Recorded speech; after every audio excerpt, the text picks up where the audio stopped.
دوسرا سوال کٹے کی قربانی. پریشان نہ ہوں، جیئیں تو دلیل کے ساتھ، مریں تو دلیل کے ساتھ.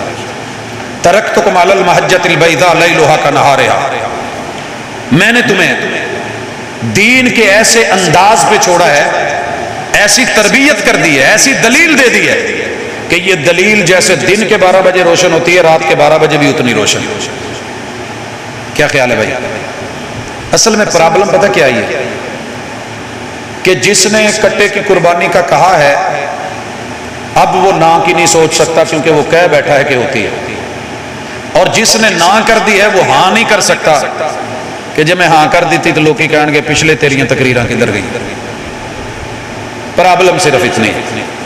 یاد رکھیے در مع الدلیل حیث دار، دلیل کے ساتھ یوں گھوما کرو جیسے مسجد قباء میں قبلے کی خبر ملتے بیت المقدس سے شمال کی طرف سے یہ سارے گھوم کے جنوب کی طرف ہو گئے تھے. آسان نہیں تھا، امام نو پورا گھوم کے اس پاسے جانا پوے تے مقتدیاں نو گھوم کے ادھر آنا پوے.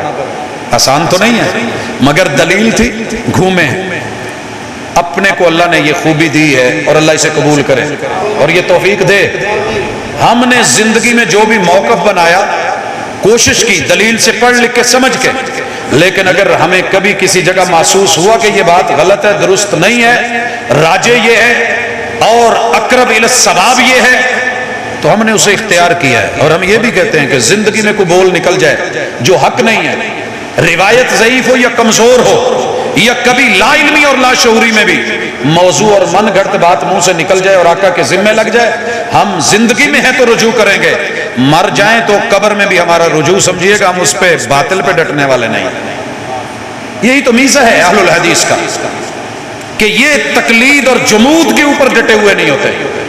میرے بھائیو، اللہ تعالیٰ نے 4 جانوروں کے نر اور مادہ قرآن مجید میں سورہ انعام میں ذکر کی ہے. ان میں سے زان بھیڑ کی نسل، ماس بکری کی نسل. اب بکری کی کتنی قسمیں ہیں چیک کرتے جائیے. آپ کوئی بھی کر سکتے ہیں، پہاڑی کر لیں، دیسی کر لیں، بڑی کر لیں، لمبے کان والی کر لیں. کل میں نے دمبے دیکھے. کبھی دمبے کی آپ نے دم دیکھی ہے کتنی کی لمبی ہوتی ہے؟ کنی کی نا. کل میں نے اتنی لمبی دم والے دمبے دیکھے اور ماشاءاللہ کے علاوہ زبان سے کوئی نکلا ہی نہیں اور جملہ. اللہ تیری شان ہے. دمبا ہے، بھیڑ کی نسل کا ہے، کسی کی دم ہی نہیں پوری بیچارہ چکی چکی پھر گئی.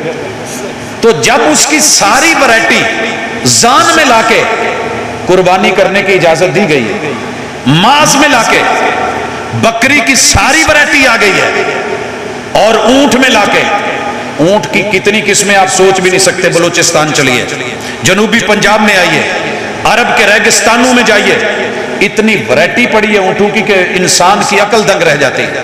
لیکن جو بھی اونٹ ہے وہ چلے گا، سنگل کوہان والا ہے، ڈبل کوہان والا ہے، جیسا بھی ہے اونٹ ہے، نہر کیا جائے گا. تو گائے میں آ کے کیا پرابلم ہو گئی؟ ہم نے گائے سمجھی ہے صرف اپنی گائے، اور گائے کے اندر بھی بڑی قسمیں ہیں. یہ سور کی آواز والی، یہ سائی وال والی، یہ سادی، یہ لال والی، وہ مٹیالی. تو بنی اسرائیل نے گائے پہ سوال اٹھایا تھا نا، تو رب نے پھر ان کے ان سوالوں کی وجہ سے پتہ نہیں کہاں کچھ بھی کر دیتے. تو میرے بھائیو، واللہ تعالی عالم، یہ جو جاموس ہے، یہ جو بھینس ہے یہ بھی گائے کی قسم ہے، رنگ اور ہے. تو قربانی کے اندر اس کا جواز موجود ہے. دل مانے تو ضروری نہیں ہے، منع بھی نہیں ہے، گنجائش رکھیے.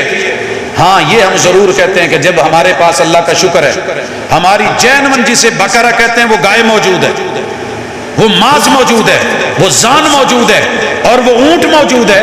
جب تک منڈی شارٹ نہیں ہوتی تو انہی کو کریں.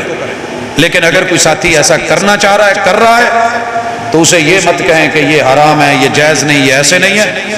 یاد رکھیے، مویشی پالے ہوئے جانور، پالتو جانوروں کے اندر ان کا نام، ہاں بکری کی شکل میں ہرن آتا ہے، بڑا مہنگا ہے، لیکن ہم قربانی نہیں کرتے کیونکہ رب نے بائی نیم 4 چیزیں مانگی ہیں.